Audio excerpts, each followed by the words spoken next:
Welcome to the INTJ Equation, a channel on typology and psychology from the lens of an unhealthy INTJ. I would like to welcome back Lanfairya. She's an ENTJ. She's been on the podcast several times with a group ENTJ panel discussion that we had that one time, which I hope to do more of again. That was kind of interesting. And she dropped in on my birth chart reading, so you're kind of familiar with her if you follow along. Would you like to tell them a little bit about yourself? Other than I'm an ENTJ, I am a licensed social worker. I work with people who are experiencing homelessness. I like cats and politics, science fiction, fantasy, just, usual stuff. Very cool. I didn't know you worked with homeless people. I didn't know what kind of setting you worked in. Yeah, this is now going to my third year of working with individuals experiencing homelessness. I had interned at a shelter, so I guess technically it's my fourth year. Before that, I worked with families, especially with children who were experiencing extreme mental health issues, which was threatening to have them removed from the home, so into more intensive settings like I say CR host home, no one will know what I'm talking about. So basically like Therapeutic group home. Therapeutic group home, think about voluntary therapeutic foster care is kind of what I would say a CR host home is like, or having to go like inpatient for a long time. So basically the goal of the intervention was to try to keep families united, while at the same time looking at the structures in the family system and altering them in order to support the child. So the whole theory is very much based on attachment theory and Minutian. Yeah, I did something kind of similar with kids with behavioral health issues, at least. I really had like the lower needs kids, not so much the higher needs kids, but yeah, I kind of have some experience with that. I started off in my career after I got my undergraduate in psychology, TSSing, so working with kids on the spectrum. And then I realized that was never going to pay me anything. So I went back to grad school and got my master's of social work. And then after that, I sat for my test, got my LSW, and I am a month and a half away from having all of my hours done for my LCSW.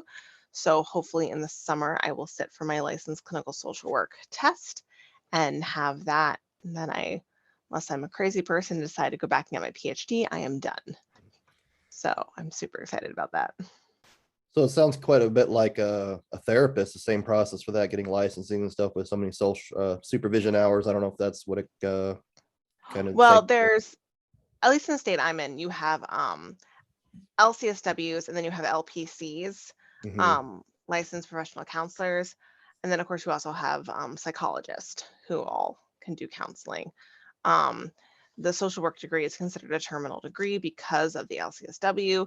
So you don't have to go on and get your PhD. I mostly decided to go that route because financially it made more sense than incurring another like $100,000 worth of debt just to go and get a Psych D. So, oh wow, yeah, it was like it would be like super expensive to go and get your psychology degree. So if you were thinking about getting your psychology degree, I really recommend going and getting your and not going to psychology, going into social work, because most masters of social work degrees have what's known as advanced standing. So you only have to do one more year of grad school and then you have your master's degree, and then you can do your 3 years of supervision, sit for your tests for your LCSW. Well, of course, after you've sat for your test for an LSW, but that's a completely different topic.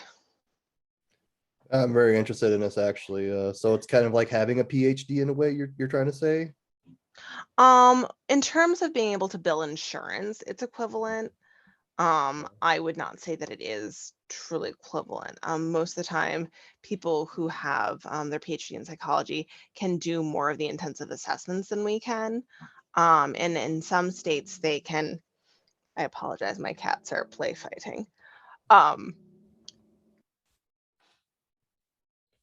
in some states they do have prescription powers, whereas the licensed clinical social workers do not have prescription powers. I didn't know psychologists prescribe medicine. I think I had to get like It really depends on the state that you're in. Not all states have that. There is a movement to increase the number of states that do allow that. Hmm. So it really depends on what state you're in. However, I do imagine that in the next 10 to 20 years, most states will allow them to have some prescriptive powers. It's mostly just like very mild, like anti-anxiety meds, not the complex med management. Okay, that's cool. I'm usually medication should be a last resort, but here in the States, it's a first resort usually. Yes, unfortunately, which is one of the reasons why we have an opioid epidemic, but Yeah. All right. I definitely want to get back into the social work stuff a little bit, but I don't think we really got into discussion on an individual basis. Like, what's your experience like being an ENTJ?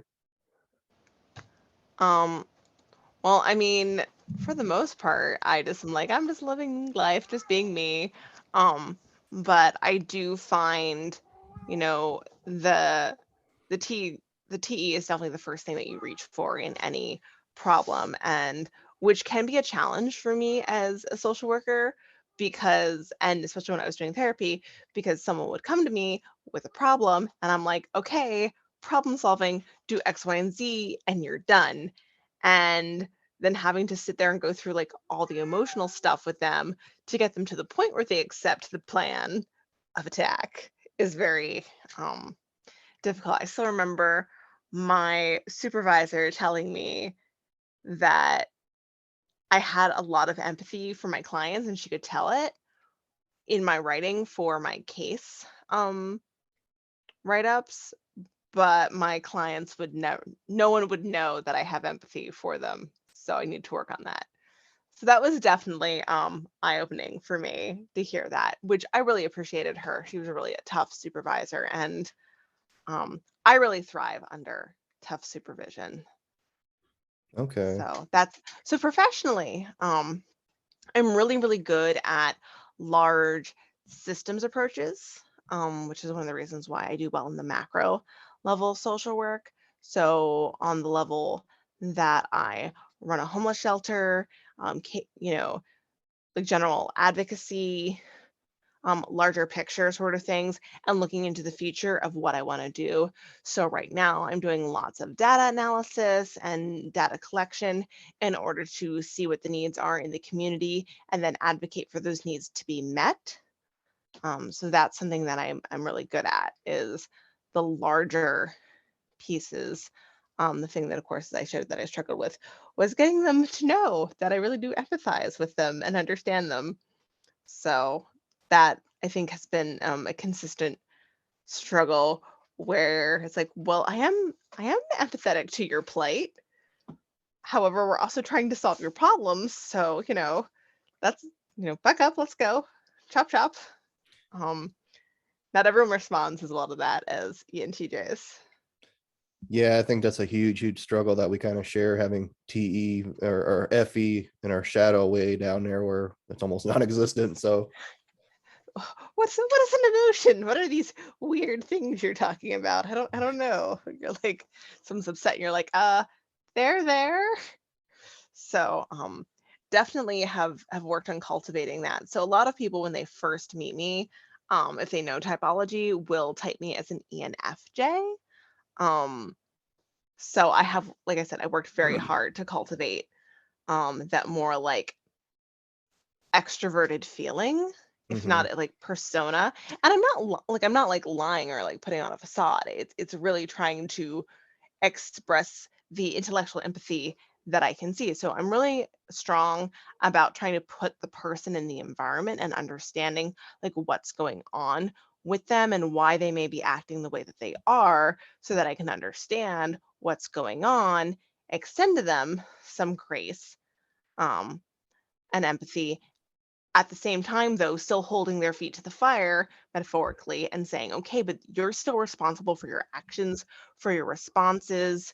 Everyone feels how they feel, and everyone has a right to feel how they feel. However, you still need to take ownership of that feeling and make choices about what you're going to do. So where a lot of therapists and colleagues I've seen struggle with is they have so much empathy and understanding. They don't want to hold the person's feet to the fire and make them accountable for their actions, which for me goes back to the first one of the values of social work, which is a client self-determination. I'm very big on that. I'm very protective of client self-determination. So I'm like, well, if we can't hold them accountable, then we can't allow them to make their own decisions, and therefore that's a violation of their self-determination. So you still need to do that. Yeah.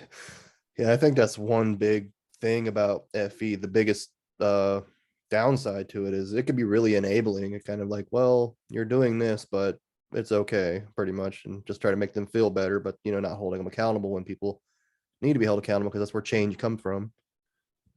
Yeah, so I mean, there is definitely a lot of accountability that needs to happen in our housing programs.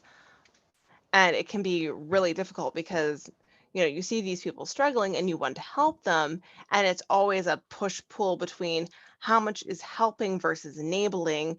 And what's enabling for one client may be what the other client really truly needs based on like their mental health or their physical ability or their intellectual disability.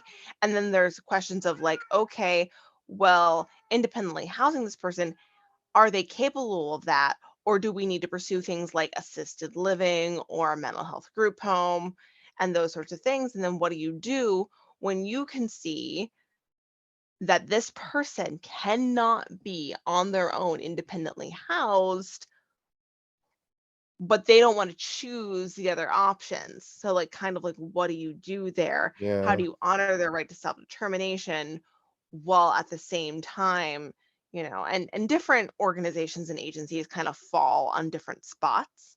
So I definitely appreciate my one colleague. So I have one colleague who I would say is an INFJ, and then I have another colleague who's an ESTJ. So there's like, so I have one person who's very like the feeling types who are like, oh, we need to do X, Y, and Z, and really just like want to wrap the clients in this nice little warm fuzzy cocoon. And then you have like the ESTJ who's like, throw them to the wolves and let them learn how to like survive. And you're like, well, hold on. And there's me in the middle being like, okay, yes, I understand your perspective of we have to, hold them accountable and help them build skills and everything else. But if you throw them to the wolves, they're gonna die. So let's not do that. Versus this, give them everything that they could possibly want. I'm like, okay, well now you're infantilizing them. You're not helping them build the skills. And the moment we pull out is the moment that they're gonna fall apart and become homeless again and go right back into the shelter. So how can we balance all of these things? So professionally, it's been very interesting to navigate both the micro level and macro level, which I do think the ENTJs, I don't want to say like have an advantage to, but I find that they tend to have both this macro micro lens that they do simultaneously of they're like, okay, how is what I'm doing up here in the system affecting the individual, but how is the individual affecting the system? And so it's almost like a whole picture sort of thing. So when people ask me if I'm like a big picture person or like a details person, I don't always understand the question because I'm like, I I do both. Like, what do you want? Because the individual affects the system affects the individual. It's a symbiotic relationship, and for you to break it down into one or the other doesn't make sense to me. It's just dumb to do it that way, you know? I think of like there's this metaphor in social work they talk about, there's a beach full of starfish and they're all like washed up on the shore, and there's this little child throwing the starfish back into the ocean, and the person walks up to them and says, what, you can't possibly save them all. And then the child's like, yes, but it matters to the one. I'm Yeah. like, well, that's great, and that's micro social work, is I'm going to try and save as many starfish as I can, But then the macro social worker is like, okay, that's nice. You all throw the starfish. I'm getting in a boat. I'm going out into the ocean. I'm dropping anchor and I'm seeing what the heck is going on here that all these damn starfish are washing up into the beach. Like you can't just keep throwing the starfish back because they're just going to keep washing up and it's going to be really frustrating, really fast and self-defeating. But at the same time, you can't just ignore the starfish that are actively dying on your beach while you go and like figure out the problem over here. So, that's kind of where I'm at, is I'm simultaneously trying to throw the starfish back while at the same time figuring out why the starfish are washing up on the darn beach. Yeah, I think that's just the main flaw with it. They're just like, it's an individual basis and everybody has their own story and stuff. Like homelessness the last year or so, that's something that's been really bothering me a lot. I was watching at one point a lot of documentaries on YouTube, like this guy called Invisible People and this other guy called Soft White Underbelly. They have a channel. They're like, those Yeah, people have well, I horrible mean, stories. yeah, I really do, recommend that if any of the people who are listening to it do see someone experiencing homelessness, just be as kind as you can. Um, you know, Look at them, say hi, smile, try to help them feel like they're not invisible, that they're not, completely rejected, while at the same time understanding that, some of the people that you may encounter may be experiencing severe mental health symptoms. So, just gauge where they're at. Like if you smile or say hello and they, you know, basically, for lack of a better word, snarl at you, just back off. It's fine. Just be like, okay, well, I'm going over here. Have a nice day. Um, you know, but the vast majority of them do not have severe mental health problems, are perfectly wonderful people. Like I tell the volunteers who come to the shelter, I say, 95 to 99% of the time, you're going to have a great experience with most of our guests. They're wonderful, grateful, you know, people who are just happy to have you show up and help them out. You may have an occasion, and the people that aren't that way, they're really going through a really tough time right now. They have a lot of mental health symptoms that's just making it very difficult for them to be their normal, wonderful selves. Which is also really heartbreaking when I see someone, they come in from the mental hospital. They're on meds and they're a great person, wonderful to deal with. And then they go off their medication and then they just become a completely different person. And that's always very sad to see. Because that they are a wonderful, sweet person. But right now they're, being a little bit threatening. And you're like, I can't have you do that in congregate settings. So I need to ask you to leave and we'll talk tomorrow. I'm going to talk to you about getting back on your meds because you really need to take those if you want to be in the shelter.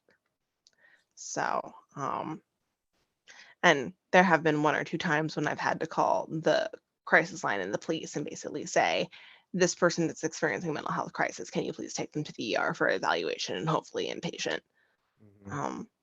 So, which I don't like to do. I really don't like trying to 302 people. I don't like that at all. Because Yeah. again, that's violating someone's self-determination. I'm pretty big on trying to honor someone's self-determination. Yeah, I was taking my son out for ice cream a couple weeks ago, and there was this homeless guy standing next to us. And my son's only 5, and he's like, "What is that smell? It smells horrible." And the homeless guy just starts laughing and like talking to him and stuff. It was funny. Well, I mean, it's called I don't have access to a shower, Yeah. and this is a problem. So, like even advocacy for people is a really big thing. So, advocating for shower trucks to come out, which our community is soon launching a shower truck, which is phenomenal. So, it will go to different parts of our county. Um, People can come and take showers, and also there's like EMS services inside the shower truck in a separate compartment area where people can come and talk with them about if they have any health concerns, just getting like generally connected to EMS services so if they have issues or things that they're worried about, like, well, I keep having chest pains at night, but it's not a heart attack, so I don't want to call the hospital, or I have this weird, like, fungus thing on my foot. What is this? Um, they can get hygiene and connected to medical services, which I think is phenomenal. Our shelter does offer showers, but not everyone can get to the shower our shelter and use the showers. Yeah. So Just to backpedal a little bit, just so the audience isn't confused, what's the difference between a therapist and a social worker? social worker is kind of like a general professional term. Not every state has title protection. Um, so same with therapists. Not every state has title protection. So think of it as like not all fingers are thumbs, but all thumbs are fingers. Not all social workers are therapists, although that's a bad example because not all therapists are social workers. But like in the social work profession, you could be a therapist, you could be something else. Um, and that's how that goes. I'm trying to think if my state has title protection for therapists or not, whether they have to be certain professions. And really, when it comes to being a profession, it really means that you have a certain level of education and code of ethics that you have to follow. So, I mean, social workers really do have to follow their social work code of ethics. That is the foundation of everything that they do. That's the foundation of every decision that they make in their profession. Um, and it does sometimes extend outside their profession as well, like into their like more like daily life, I should say. Okay, and how often is substance abuse a big thing too? Because I know there's a big stereotype that all homeless people are just drug addicts, and that's not always the case, right? And if they are, they're dealing with. No, there's not always that. And a lot of people have this misconception that substance use leads to homelessness. That is not always the case. Sometimes homelessness leads to substance abuse as someone is trying Yeah, to to cope cope. with it. Yeah, Yeah, I mean, you have people who might take out alcoholism or alcohol and then it develops into alcoholism. Um, because alcohol, it keeps you warm when you're cold. It yeah, warms you up. The same with like smoking. Or someone says, hey, do you want to try this thing, and you just try it because you're desperate, and the only support network you may have are people who are using substances and you want to fit in, and or they say, oh, it's not so bad, just try it. I mean, and I know of one woman who literally she was driving her vehicle, and the person she was with just injected her right in the neck with a ooh, substance as she was driving. wow, Um, so I mean, you can also really get into like abusive relationships where people are taking advantage of you and kind of forcing these substances on you. In some way. I mean, it's a little bit difficult when someone just whips out a needle and shoves it into your neck. You're like, what was I supposed to do? I'm driving. Um, you know, so that can definitely lead to substance use.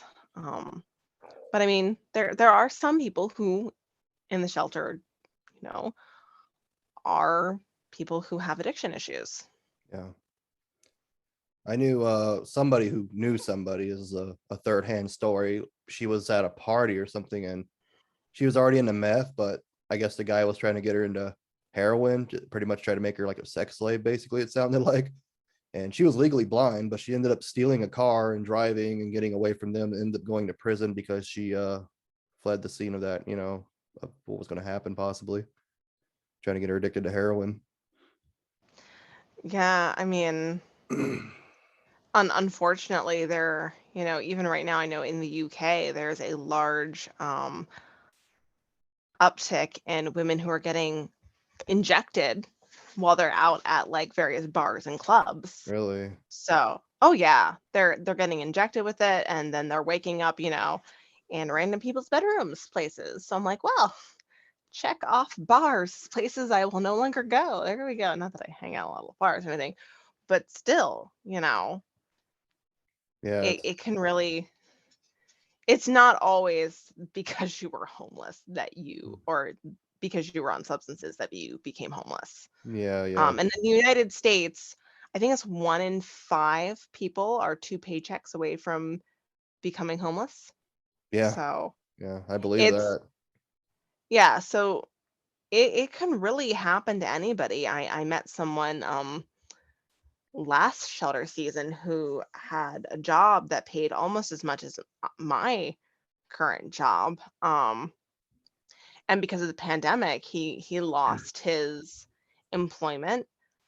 Couldn't The unemployment was a complete disaster in my state. Um, and he couldn't even get through to get on it. And lost his housing before he was finally able to get it. So I mean, there, but for the grace of God go I, is kind of the lesson of that story is, it really can happen to anybody. Yeah, that was a big proponent, especially the Invisible People guy. It's a really good channel if you want to check it out. He was homeless, and he was homeless due to the recession back, it started in 2008. And there's a lot of people who are still homeless from that. It's just nuts. Yeah, I mean, and it's really, really hard to climb out of that once you get into it. Yeah, it's just this mindset that they have that they're stuck. Well, I mean, when you start having when you start feeling like there's nothing you can do, you start giving up. Yeah, It's really hard when the system is so stacked against people it to is. want to continue to move forward or make progress. And it's frustrating. It is. There's a huge homeless population here in Tucson. They're everywhere. I even thought about just getting a camera and just trying to interview them, but I just don't have the guts to do that, I guess. Just kind of see what their Yeah. story is. No, I mean, like I said, the vast majority of them are perfectly fine to like talk to, interact, are very nice, wonderful people that are just going through a hellish time. And if you can give them a little bit of humanity and dignity back, that's actually probably one of the most helpful things. We know from research that people who have connections do better. Yeah. So Yeah. if you're able to make that connection, that's the best thing you can do for someone. I slept on the streets a few nights in my life, and it's pretty unpleasant. And it was in the winter here in Arizona. It was freezing cold. How do people survive in Michigan? I do not know. I went to Michigan and I was in a Oh, coat and I just remembered shattering. yeah. And my boyfriend's looking at me like I've never seen anyone's teeth like chatter like a cartoon character. And I'm like, well, I'm cold. It's flipping cold here. And Oh, you're I'm not in I've been like, Michigan? no, no, I'm Oh, not. I'm like mentally dying because of how like cold it is. I'm like, I'm so tired. This is awful. yeah. I'm sorry. I thought you were in Michigan for some reason. I don't know why. No, no, yeah, I have been in Michigan though, but Okay. What are that you in gonna the do? winter, and it was just so cold, I know here in and the I couldn't stop summers. shivering. Yeah, here in the summers it's miserable. I'll see normal people, even in homeless people, more often just laying on the sidewalk, passed out from the heat. It's crazy. Yeah, I've also been in Arizona. I was Yeah, in the spring, and it was hot. I mean, so I mean, I can only imagine yeah, what it would be like in the summer, how hot it would you're be. pretty rough. Um, yeah, no, it's a rough thing. Um, so as an ENTJ social worker, it's very I would say, like, in some ways, like, I definitely am able to use, the gifts of the ENTJ very well, but then there's also the setbacks of, you know, not necessarily having the emotional part isn't necessarily the thing you jump to. Before we get more of the typology aspect, do you see any INTJs as social workers or in that shelter where you work or any other past jobs? I do. I work with another, with an INTJ in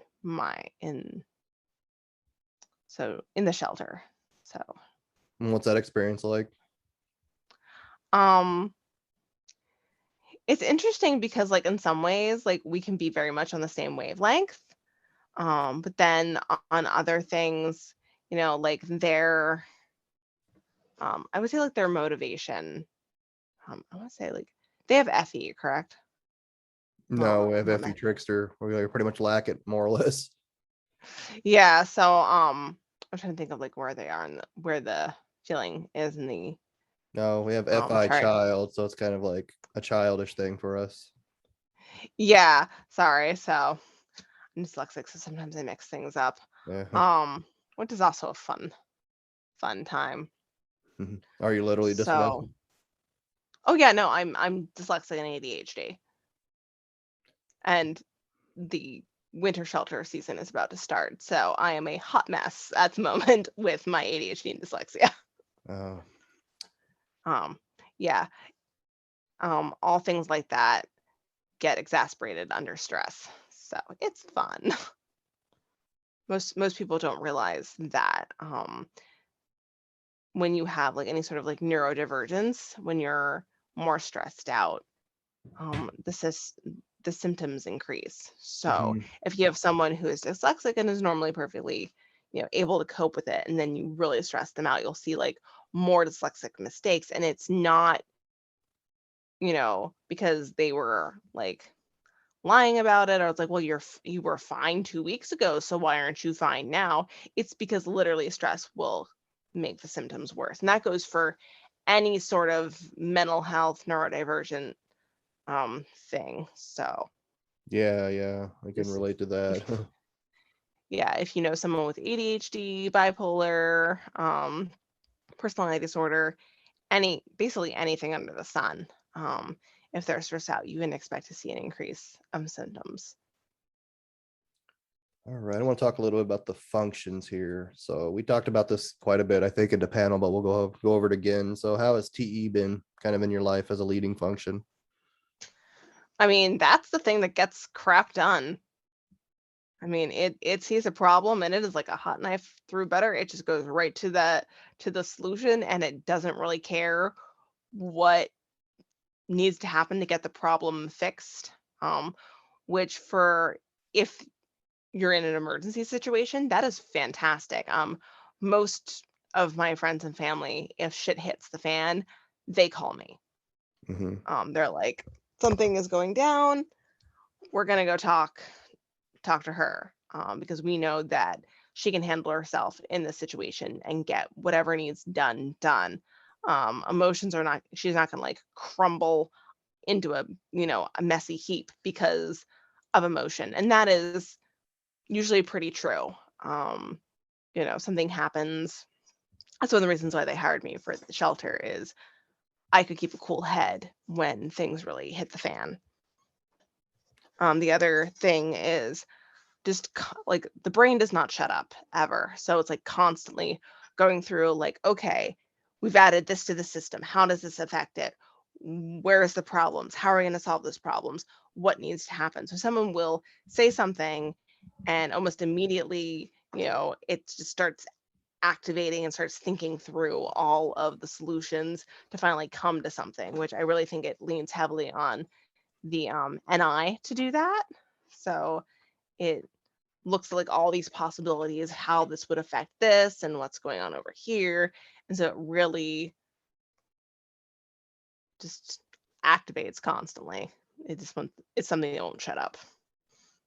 I know during the panel we talked a lot about bullying, and you said you were bullied quite a bit in school. Why do you think that is? Because you're TE and it just kind of cuts people, basically.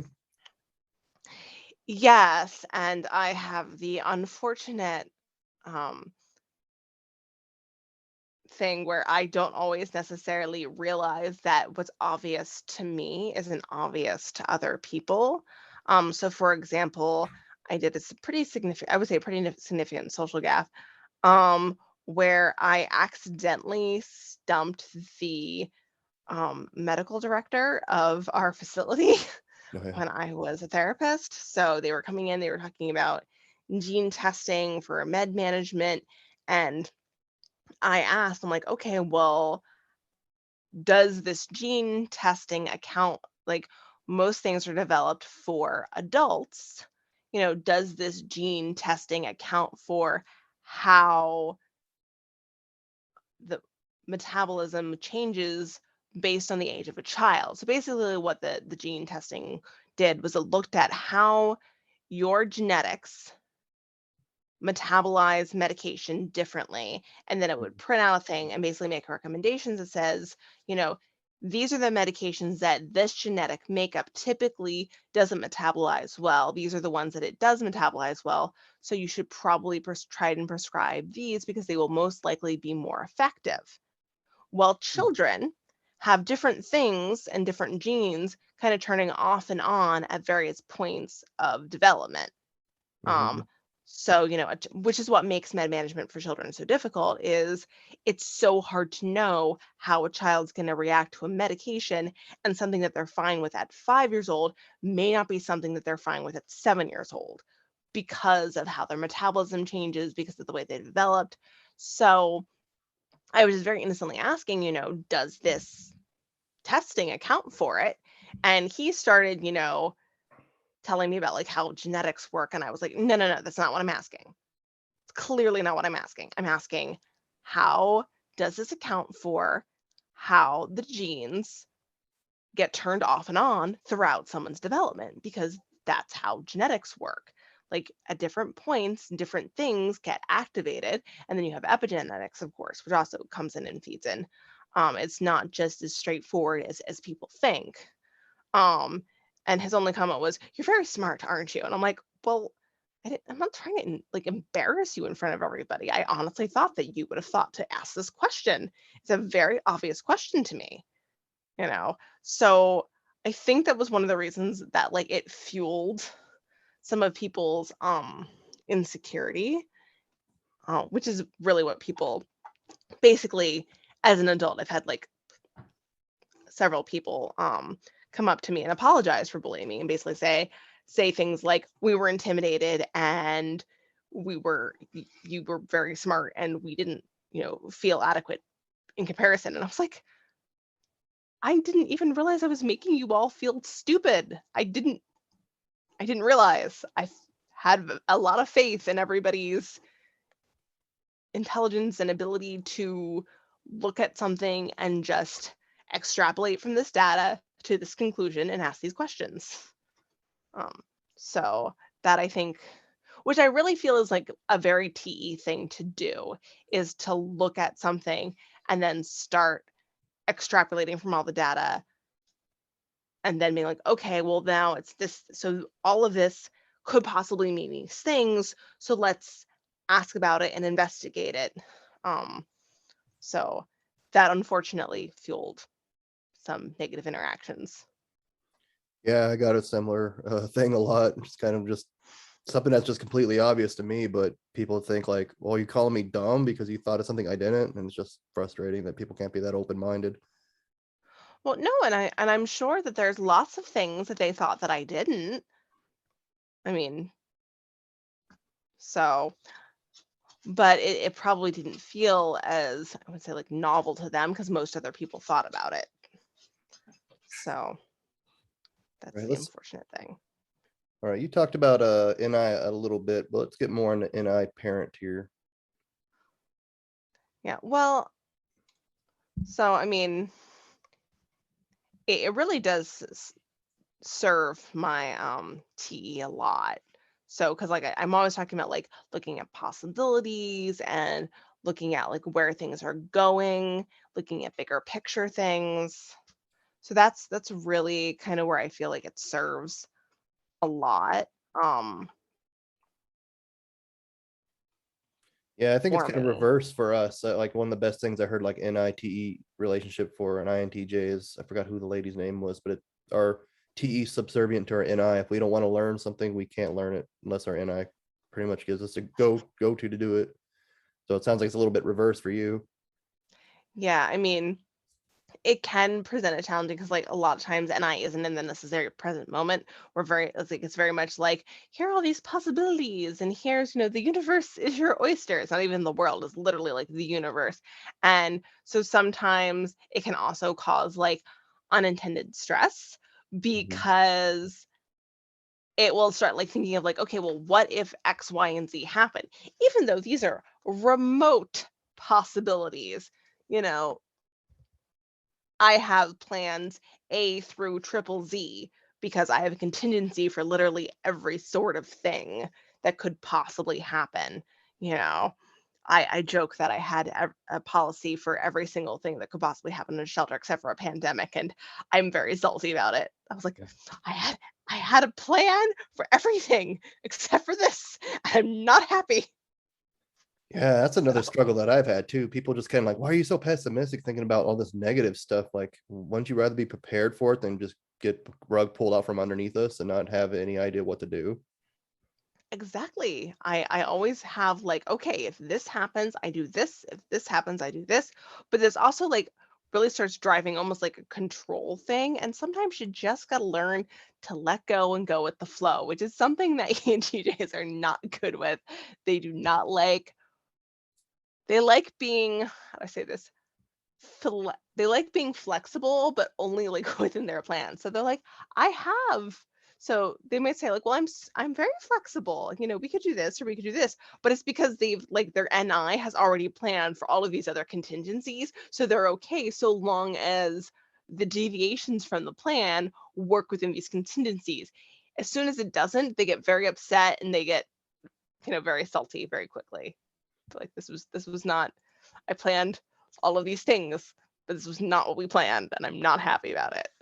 Um, Yeah, I think INTJs got so something similar. We just learn to shut up a lot sooner, I guess, and we're just like, whatever, I don't care what you do, that's on you.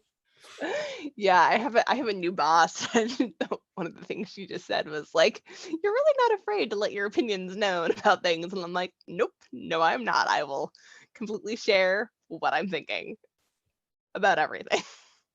Yeah, and it's just foot and mouth syndrome almost.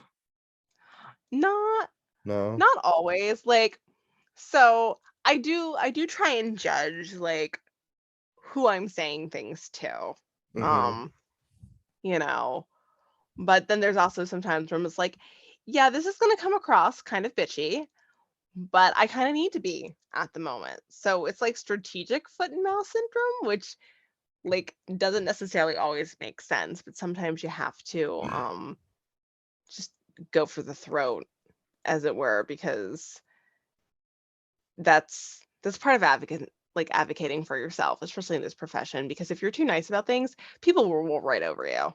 Oh yeah. They really will.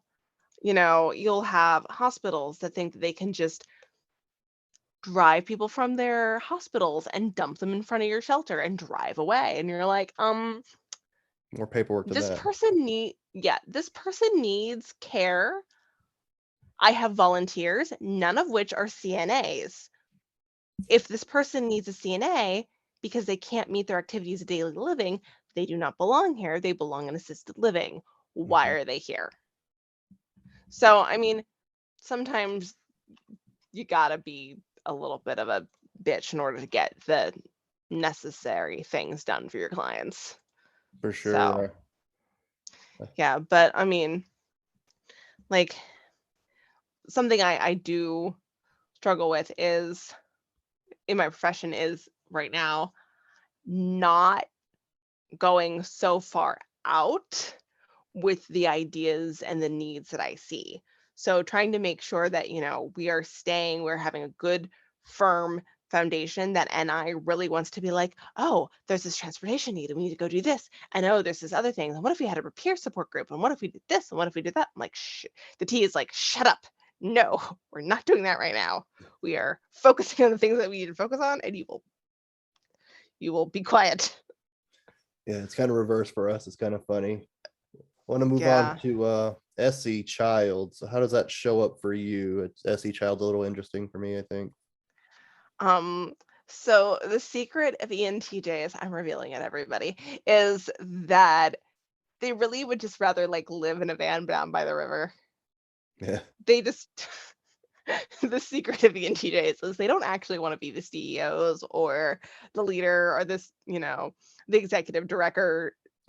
They really just want to like go lay on a beach with a book, or just like pet their cat, and they just really want to have that external like sense of luxury and relaxation. It's hard for them to do when I would say like when they're younger.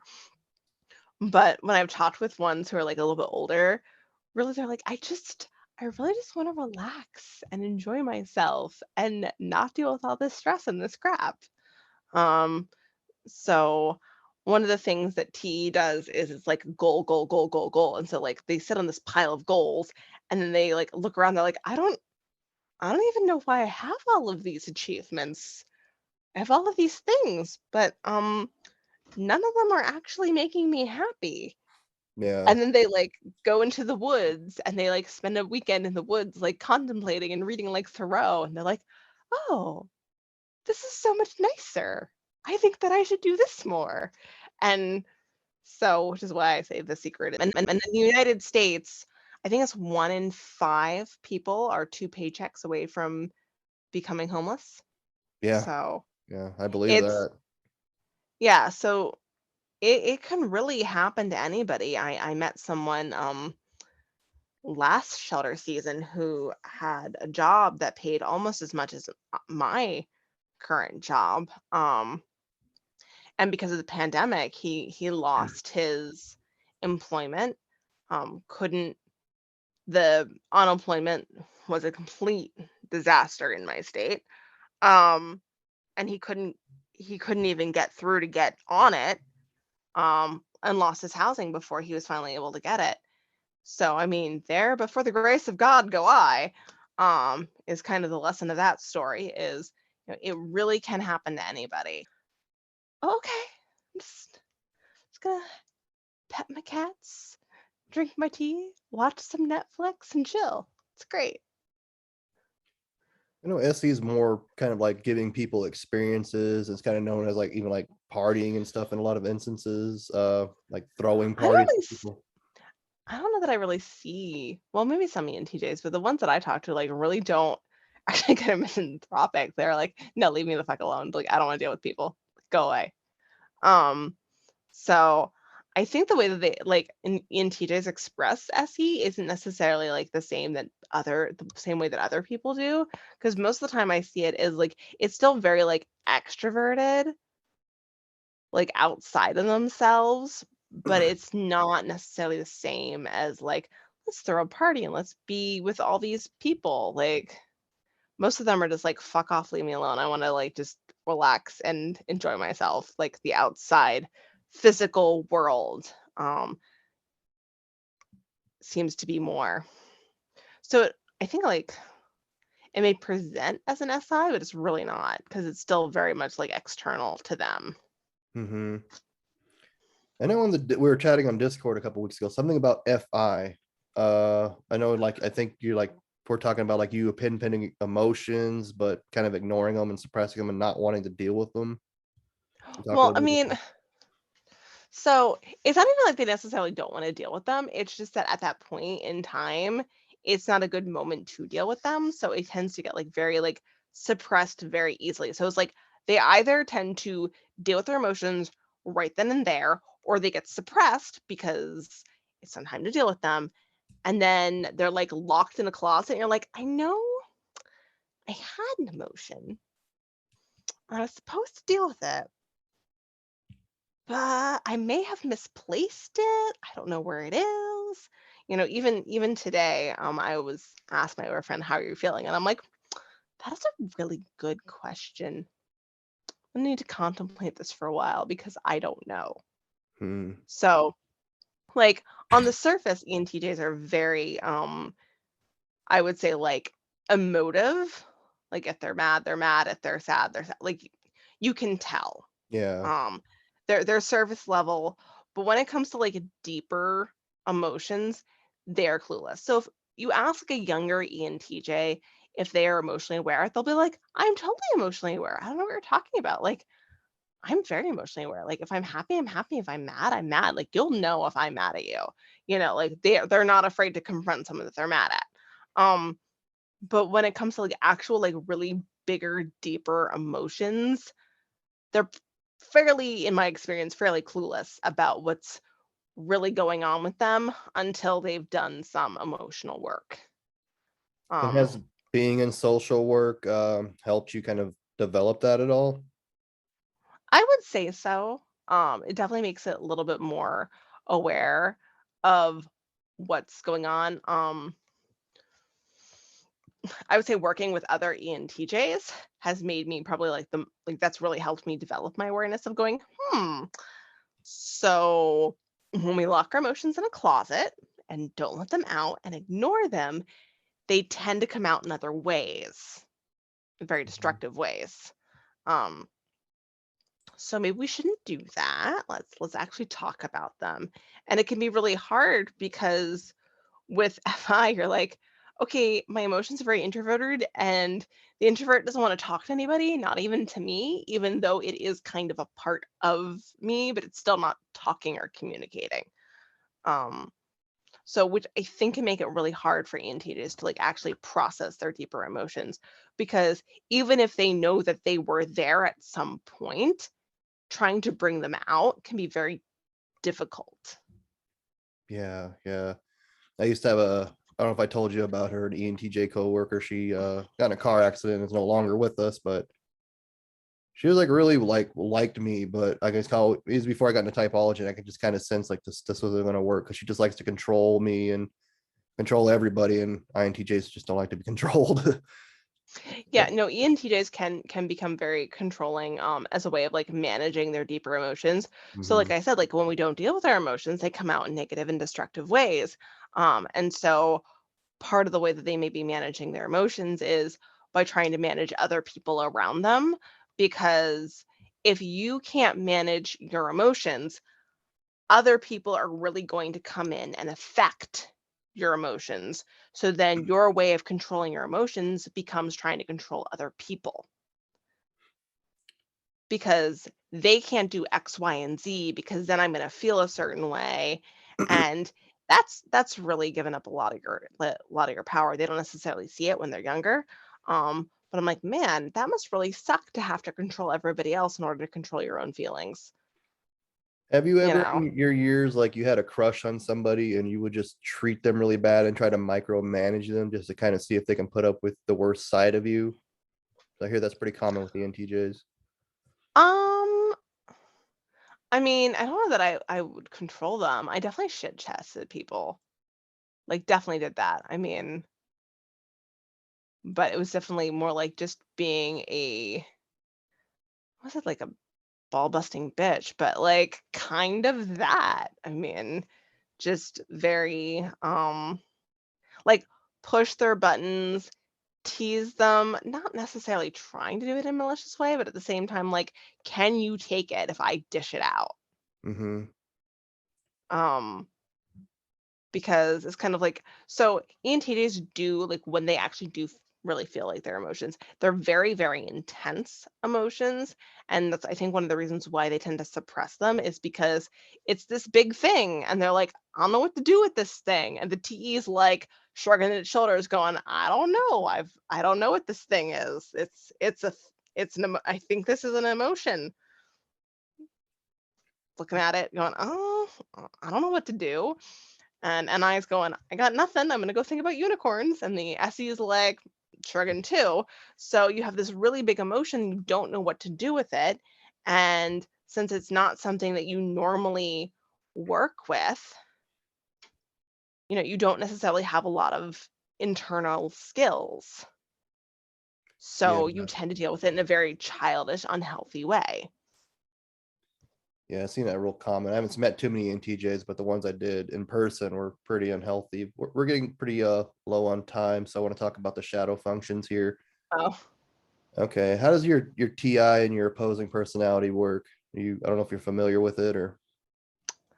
I am not necessarily a proponent of shadow functions. I'm like, I mean, like what? Because I like reading and thinking about, different theories and reading about I'm like, I don't know. But then I'm like, that's like, as far as I'm concerned, that's just my TE gathering more data to like inflict upon the world. One example I have is I was looking into Donald Trump because everyone says he's an ESTP, but he's an ENTJ because I just see nothing but TEFI like left and right, like cycling through. I'm not so sure, but okay.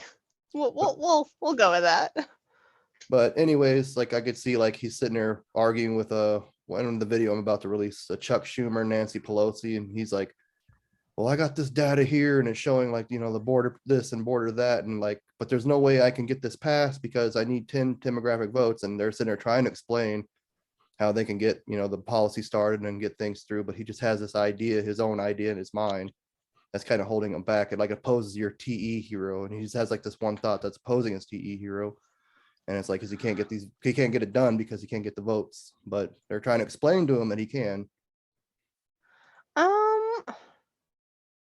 See, I don't really see that like as an opposing thing. But I mean, that's just Okay. yeah. I mean, that's just not something that I prescribe to. I haven't seen enough like personal data because I'm just like, okay, I mean, FI is already like so like your inferior function is already so like difficult for you to like access and like understand and utilize. That when you're talking about this like these shadow functions, I'm like, even if they do exist, like how would you even really understand them and develop them? Like, Well, that's what Jung said. It's really for you to understand them and kind of shine the light on them, then learn to integrate them and watch out for them in your life and kind of help for I mean, self-development, because even individualization. Like you said. when people are saying, "Oh, well, it's demon FE," I'm like, not really, because my experience is if your FI decides to explode and then your TE's like, you know what, I don't understand this whole emotion thing, but I see that you have a goal and I'm going to take this goal and I'm going to rip this person's fucking face off because that's the goal. And that is the TEFI coming together, synergizing, and just destroying people. That seems to be like that's how I experience. Some people say that's FE trickster, but I don't really see it that way. I see that as no, that's my TE, like actually teaming up with the FI and being like, oh, nuke, I can nuke. I know how to nuke. This is perfect. And then the NI is like, ooh, I have some ideas of what we could do. And then the SE is like going all out on, seek and destroy mission. But So isn't that kind of just steamrolling over their feelings and external feeling? I mean, you've pissed off a TE user and they're going to now use their powers of TE to destroy you. So I don't think they're really caring about your emotions at that time, but I mean, TE tends not to care about people's emotions when there's a goal. And the goal at that point is taking you off. So Okay, well maybe we'll just skip the shadow functions here. We're just not gonna see eye to eye in it, I guess. no, we're not, but that's okay. We Yeah. can have friendly disagreements. I don't have to like nuke you from space just because you don't agree with me. It's fine. I've been wrong before. I'll be wrong again. You've been wrong before. You'll be wrong again, and it's fine. We Okay. could both be wrong. Sure. There's Absolutely. always the third possibility that we're both wrong. Of course. Okay. Do you have So, a favorite type? my own. The Intjs. Okay. I'm only half joking, but that's because I'm dating another ENTJ. Oh, you're dating another ENTJ? Yes, so that's probably why I'm like laughing and saying it's my favorite type of ENTJ. How's And that like actually, in your one of experience? Because I know like it's supposed to be like the worst thing you could do. One of the worst things you do is date your own type I hear. But I know Xeon has an ENTJ girlfriend too. we we really just well, I am the ENTJ girlfriend Hmm? of Xeon. Oh, you are? Yes. I didn't know that. Okay. All has been revealed. Yeah, so no, we get along just fine. But part of that is having a clear understanding of, at the end of the day, who's making the decisions. Um, so which because otherwise it's just going to be a gigantic like we figure it out very early on. It would be a giant power struggle the entire time. And we were like, okay, that's stupid and inefficient. So we're just going to make a decision of, at the end of the day, when like if we absolutely cannot come to a consensus for whatever reason, who's going to make the decision, and then we're just going to move on from there because the relationship was more important than who was right. Is this a Now, long distance thing, or do you guys live together?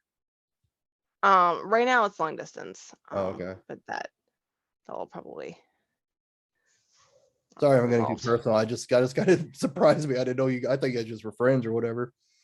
No, I am the INTJ girlfriend. So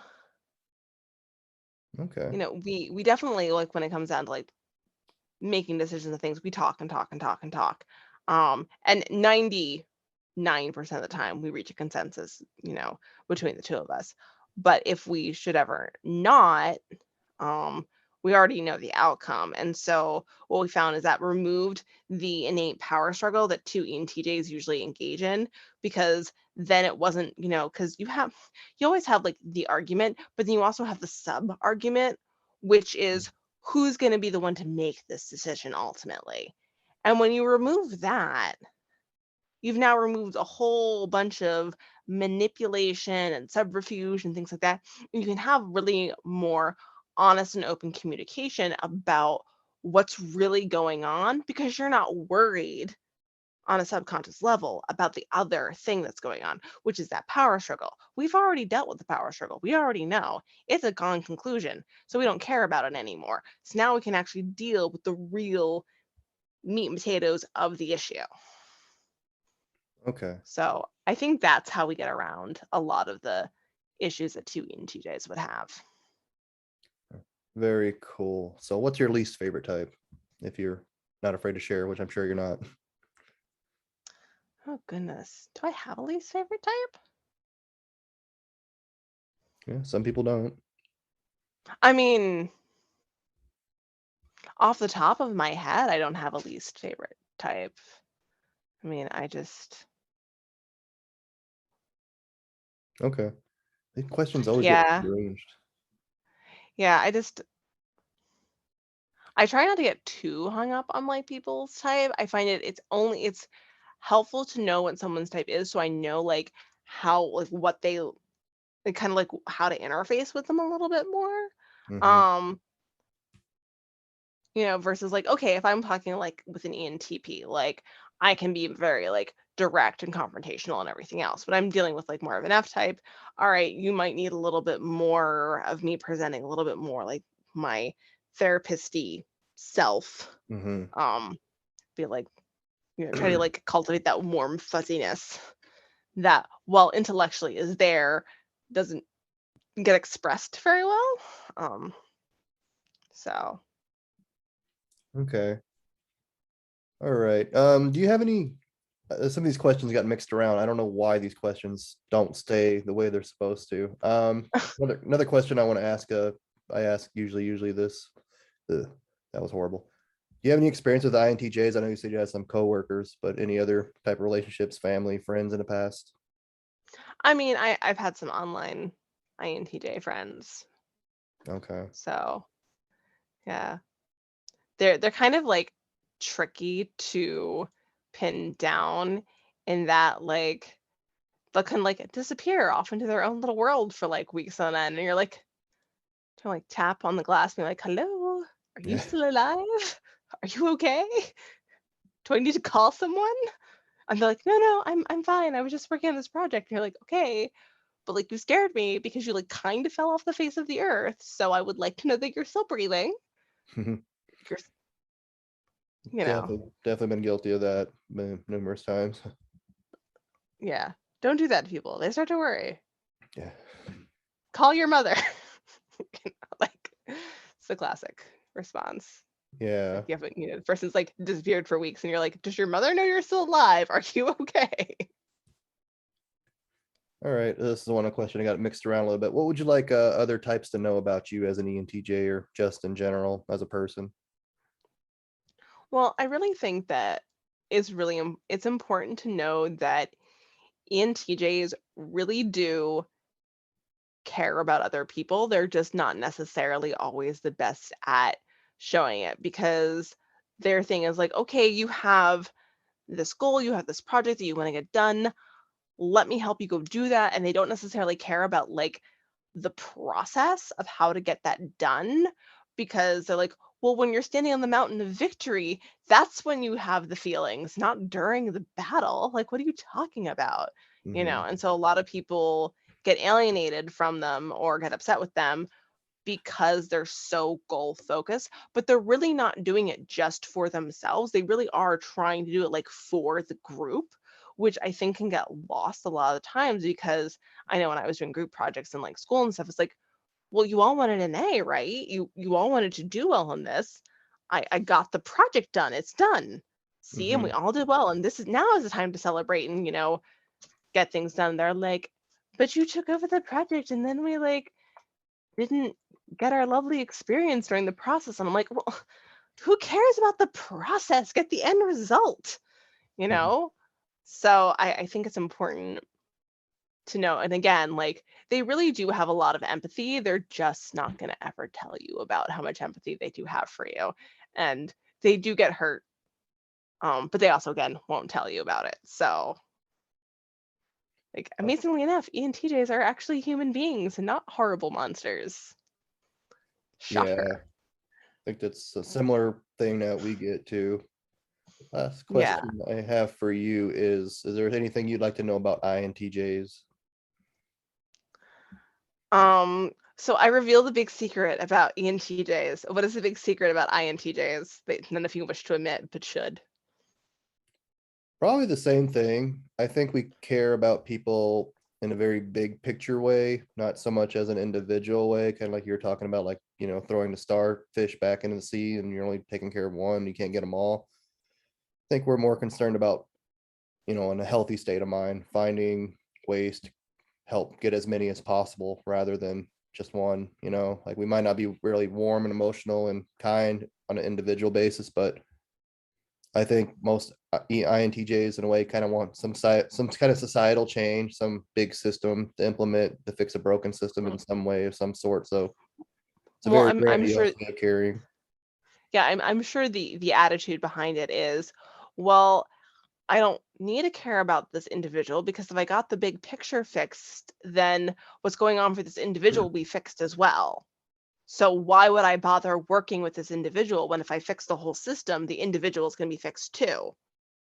It's If they're that willing kind to of take a, the help, yeah. it's the larger picture, which, you know, isn't necessarily always helpful for the person who's on, that individual level. They're like, yeah, but I still need you to do something nice at this moment for me.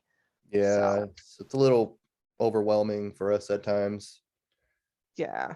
I think one of the biggest things that we get is we really try to rationalize people's emotions and try to fix their problems rather than they're just wanting to be heard and seen, and like what they're feeling is not crazy or stupid or immature, but we kind of have a trouble getting with that because we're like, well, if you didn't have the problem then you wouldn't have the negative feelings, so let's just fix the problem, get that over with, and move on to the next. Yeah.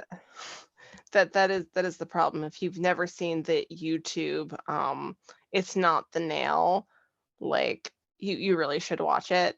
Um, it's about, there's this woman and she literally has like a nail in her head and she's like trying to talk to this guy and he's like trying to be like, if you would just remove the nail. And she's like, it's not the nail. But like all the problems she's describing are clearly because of the nail. And you're like, as a T, you're like, as an ENTJ, or for you, and as an INTJ, I feel this. I feel the guy so much, being like, just if you would just move the nail out of your head. But really, at that point, all she wants is like to be heard and validated and have empathy. And he's like, but the nail, it's literally right there. If you would just let me pull it out, you'd be fine. Well, what was this? It's like a series or like a skit, like a short thing? It's like a short thing. I'm pretty sure it's a YouTube thing called "It's Not the Nail." It's not I the should look that nail. up real fast. It's you'll feel it so much as an ENTJ Yeah, or I as think an it's INTJ. I think it's a metaphor, like it's not me, it's everybody else, kind of sort of thing. Yes, it's called "It's Not About the Nail." Mm, I'll take a look at it here in a little bit. Yeah. All right, but that's all I have. Do you have any other questions, comments, concerns, anything else you'd like the people to know? No, I'm sure we'll revisit things at another date and time. So All right. Well, I appreciate you coming on. I got a mind blower that you and Zion are significant others of each other. So that's interesting. Been talking to you guys for a few months, especially Zion. yeah, it's not something where like, oh my gosh, we're a couple. Oh, Again, that that FI is not going to be like, look, rainbows holding hands. Yeah, that's not how our relationship goes at all. all right. Well, thank you once again. If you like this content, please make sure to like, share, subscribe. If you resonate with anything, let us know in the comments below. Thank you for going beyond the clickbait. You could also add me on social media and Discord. All that's down in the description below. Have a great day. All right.